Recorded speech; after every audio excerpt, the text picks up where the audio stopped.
आपकी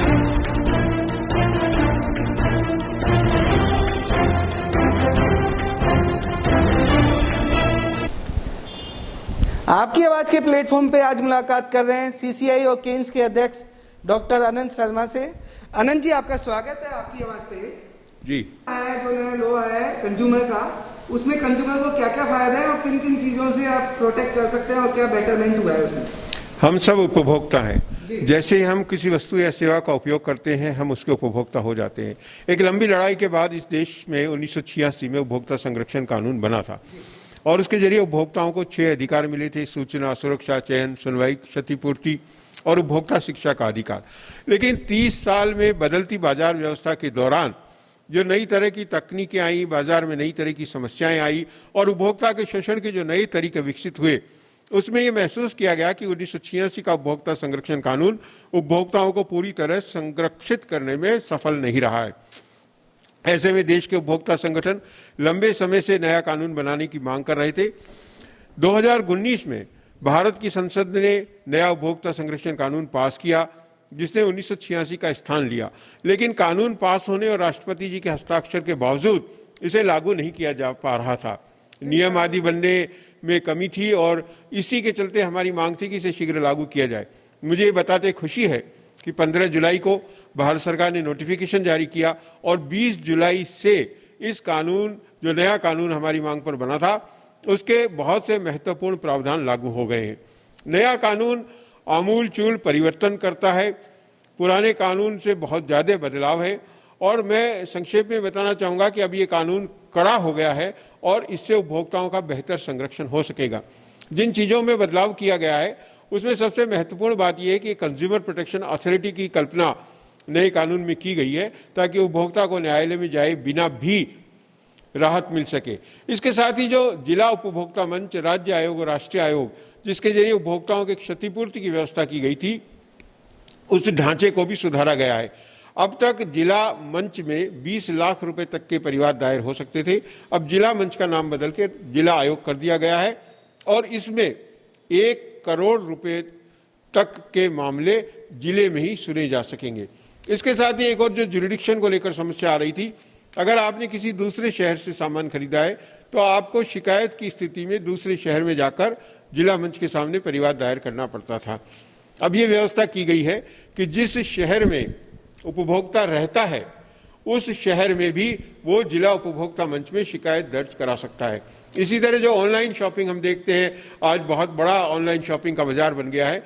वो लोग चूंकि दूसरे शहर से माल बेचते थे, उन पे कार्रवाई ढंग से नहीं हो पाती थी, तो अब उन सब को भी इसके दायरे में लाते हुए आप अपने जिला मंच में उसमें कार्रवाई कर सकते हैं। साथ ही पहली बार इस कानून में कड़ी सजाओं के प्रावधान किए गए हैं। 1986 के कानून में उपभोक्ता को क्षतिपूर्ति के प्रावधान थे, लेकिन कड़ा दंड जो गड़बड़ी करने वाला था उसको नहीं मिलता था। नए कानून में मिलावट और खराब माल और ऐसी स्थिति में अगर उपभोक्ता को गंभीर हानि होती है तो सजा और जुर्माने के प्रावधान जोड़े गए हैं। यहाँ तक कि आजीवन कारावास और 10 लाख रुपए तक के जुर्माने के प्रावधान भी नए कानून में किए गए हैं। इसके साथ ही नए कानून में जो बड़ा बदलाव है वो प्रोडक्ट लायबिलिटी को तय करने के मामले को लेकर है। आप लोगों ने विदेशों के बारे में सुना होगा कि अगर एक भी गड़बड़ मामला आ गया तो कंपनी का दिवाला निकल जाने की स्थिति आ जाती थी। वही स्थिति अब भारत के अंदर इसके बाद लागू हो सकेगी, क्योंकि अब ये तय किया जा रहा है, नया उत्पाद दायित्व जो तय किया गया है उसमें इस बात का प्रावधान है कि अगर किसी निर्माता ने कोई ऐसा सामान बनाया, किसी सेवा प्रदाता ने कोई ऐसी सेवा दी जिससे आम उपभोक्ता को नुकसान हो रहा है, तो केवल एक उपभोक्ता जो कंप्लेंट लेकर गया है उसको क्षतिपूर्ति देने का मामला नहीं है, बल्कि अब ये तय किया गया है कि अगर बहुत सारे उपभोक्ताओं को सामान लेने वाले या सेवा लेने वाले को कोई नुकसान हुआ है तो कंपनी ने उनसे कुल जितना पैसा लिया है उसके कम से कम 25% का जुर्माना लगाया जाएगा। तो एक बहुत बड़ा जुर्माना होगा और इसके चलते अगर कंपनी गड़बड़ करती है तो वो नौबत आ सकती है जो अब तक विदेशों में हम सुनते थे कि अगर एक भी गड़बड़ी पकड़ी जाती है तो कंपनी को दिवालिया होने की नौबत आ सकती है। साथ ही साथ मीडिएशन का प्रावधान जोड़ा गया है ताकि अनावश्यक रूप से लंबी कानूनी प्रक्रिया में न जाना पड़े।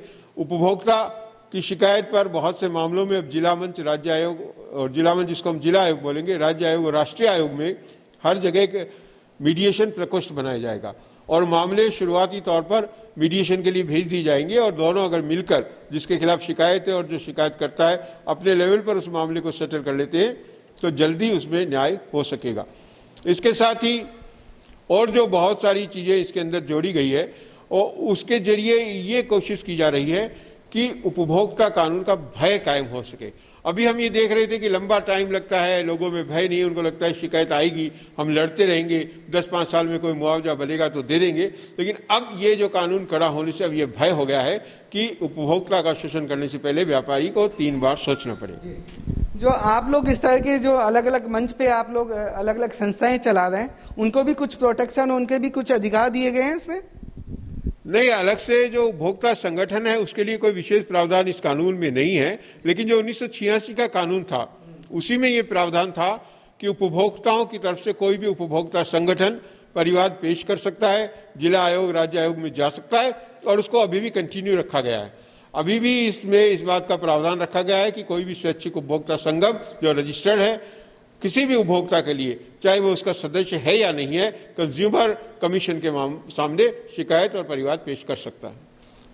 तो ये शिकायत और परिवाद कैसे, कौन कौन से मंचों पे रखा जाए और कौन कौन से मंचों पे उपभोक्ता रख सकता है, थोड़ा इसके विस्तार बताएं आप। जी, जैसा कि पहले से ही हम देख रहे हैं कंज्यूमर फोरम बने हुए हैं, जिला मंच जिला स्तर पर, राज्य आयोग राज्य स्तर पर और राष्ट्रीय आयोग राष्ट्रीय स्तर पर बना हुआ है। अब जिला मंच की जगह जिला आयोग होगा जो प्रभावी हो गया 20 जुलाई से। राज्य आयोग और राष्ट्रीय आयोग पहले की तरह काम करेंगे। अगर किसी भी उपभोक्ता की कोई भी शिकायत है और वो 1 करोड़ रुपए तक की है तो वो जिला आयोग में शिकायत दर्ज करा सकता है। 1 करोड़ से 10 करोड़ रुपए तक की है तो वो राज्य आयोग में शिकायत दर्ज करा सकता है और 10 करोड़ से अधिक की अगर शिकायत है तो राष्ट्रीय आयोग में परिवाद दर्ज करा सकता है। परिवाद दर्ज करने के लिए किसी प्रकार का वकील करने की जरूरत नहीं है, उपभोक्ता खुद जाकर के अपनी शिकायत दर्ज करा सकता है या उपभोक्ता संगठन के माध्यम से भी करा सकता है। इसका मतलब ये नहीं कि वकील नहीं जा सकते, वकील के जरिए भी आप करा सकते हैं। और अब नए नियमों के तहत इस बात की व्यवस्था की जा रही है कि ऑनलाइन भी आप कंज्यूमर फोरम में अपनी कंप्लेंट को दर्ज करा पाएंगे। कुछ बात आप सर्विस इंडस्ट्रीज के बारे में बताइए। सर्विस इंडस्ट्रीज में बहुत सारे गफलत होती है, कस्टमर को जो कमिटमेंट किया जाता है वो खड़े नहीं उतर पाते, तो उसके बारे में आप। कंज्यूमर जो एक्ट है इसमें 2 तरह की शिकायतें आती है। एक है वस्तुओं में त्रुटि को लेकर, अगर हमने कोई भी वस्तु खरीदी है उसमें किसी भी तरह की कमी है, बहुत विस्तार से मैं भी नहीं जाना चाहता। और दूसरा मुद्दा जो आपने उठाया वो सेवाओं से संबंधित है। अगर हमने किसी भी तरह की सेवा ली है और सेवा में कमी है या जैसी सेवा कहकर दी गई वैसी नहीं है तो वो कंज्यूमर कोड या कंज्यूमर कमीशन या जो कंज्यूमर एक्ट है उसके तहत परिवाद किए जाने के योग्य है। मान लीजिए आपने अस्पताल की सेवाएं ली, उसने गलत इलाज किया या इलाज में लापरवाही बरती। आपने शिक्षण संस्थान में सेवाएं ली, उसकी शिक्षण संस्थान के अंदर मान्यता नहीं है और उसने बिना ऐसी डिग्री दे दी जिसकी वैलिडिटी नहीं है।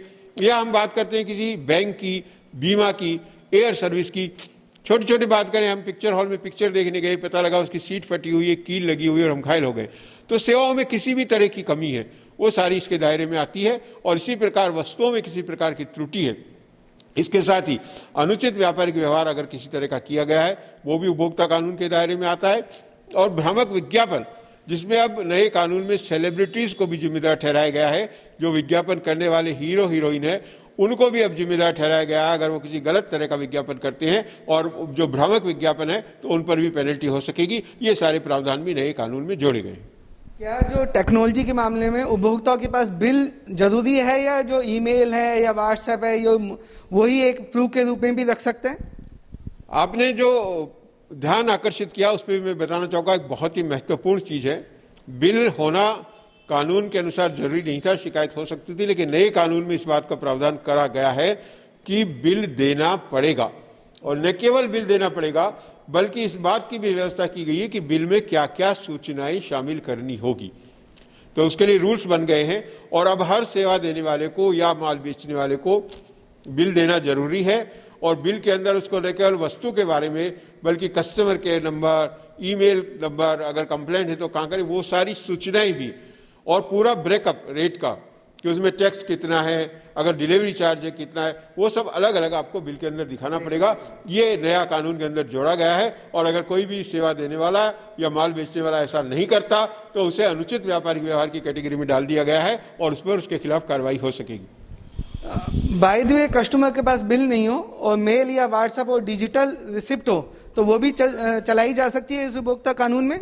बिल्कुल, अगर डिजिटल रिसिप्ट है तो उसको भी बिल ही माना जाता है, वो रिसिप्ट ही है। बिल का मतलब ये नहीं कि हाथ से लिख के छपा हुआ बिल ही होना चाहिए। आपके पास किसी भी तरह का डॉक्यूमेंट है तो उसे बिल की तौर पर कंसीडर किया जाएगा। जो आपने बताया मिलावटखोरी के खिलाफ केंद्र सरकार ने सख्त कानून बनाया है उपभोक्ताओं के लिए, तो उस पर थोड़ा सा मैं चाह रहा हूँ थोड़ा और प्रकाश डालें और इसे मतलब बताएं। मिलावट को लेकर के वैसे तो पहले से ही कानून है और इसको मुख्य तौर पर जो खाद्य सुरक्षा और मानक अधिनियम उसके तहत नियंत्रित किया जाता है। पहले एसेंशियल इसके लिए फूड एडल्ट्रेशन एक्ट था, उसको खत्म करके ये food safety and standard act लाया गया। लेकिन कंज्यूमर कानून की जब हम बात करते हैं तो इसमें विशेष प्रावधान जोड़े गए हैं और इसमें इस बात के प्रावधान जोड़े गए हैं कि अगर जो सामान दिया गया है उससे किसी तरह का नुकसान हुआ है, अगर उपभोक्ता को किसी तरह का स्वास्थ्य संबंधी नुकसान हुआ है, दो तरह के नुकसान है, एक तो आर्थिक नुकसान है जिसके बदले क्षतिपूर्ति की जाएगी, लेकिन अगर स्वास्थ्य संबंधी नुकसान हुआ है तो उसके बदले अब सजा का प्रावधान भी इस कानून में जोड़ दिया गया है और इससे मैं उम्मीद करता हूं कि मिलावट के मामलों पर अंकुश लग सकेगा। आनंद जी, आपने बहुत ही महत्वपूर्ण जानकारी आपने आपकी आवाज के मंच पे रखी और उम्मीद करते हैं आपसे ये जानकारी आगे भी लेते रहेंगे और इस तरह की वार्तालाप आपसे जारी रहेगी। आपका बहुत बहुत शुक्रिया, धन्यवाद। जी बहुत बहुत धन्यवाद। लेकिन मैं इतनी सी बात और जोड़ना चाहूंगा कि तमाम कानून बेकार हैं अगर उपभोक्ता जागरूक नहीं हुआ। हम लगभग 3 दशक से ज्यादा समय से लड़ाई लड़ रहे हैं, कानून बनवाते हैं, कई प्रभावी होते हैं, कई नहीं होते, लेकिन उपभोक्ता अगर शिकायत करने के लिए आगे नहीं आएगा तो इन सब का कोई मतलब नहीं है। मैं आपके मंच से उपभोक्ताओं का आह्वान करना चाहूंगा कि वो संगठित हो, जागरूक हो, स्वैच्छिक उपभोक्ता संगठनों के साथ जुड़े, कानून के बारे में जाने और शिकायत करने के लिए आगे आए ताकि उनके शोषण की प्रक्रिया पर रोक लग सके। धन्यवाद आनंद जी।